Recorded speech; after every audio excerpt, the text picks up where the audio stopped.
এই কি করছো? সরে যাও, পিছন চলে যাও। একবার থাপ্পড় দিছে, থাপ্পড় দিছে। এই যে একদম রাইট শরীর চলে যাও। তাই এই সুপার বড় কি বলবো ওকে ভাইয়া সবটা ওকে যাও আমরা চান্স করতে পারবো না আমরা চান্স দেয় অ্যাকশন।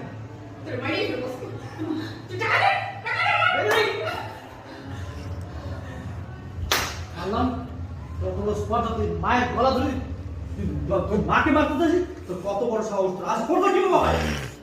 দেখো তোর থেকে বুঝবে বলছে, এই দেখো আমার টাকা লাগবে বলছি, আমি কিচ্ছু জানি না, আমার টাকা লাগবে। বাপরে, আমি তো তোর মানুষ করতে পারি নাই, আমি আজকে পরিশ্রম করে গেছি। তুই ভালো হলি, তোর ভাই বোন এরকম। লাস্ট কি বলে দিচ্ছি, লাস্ট কি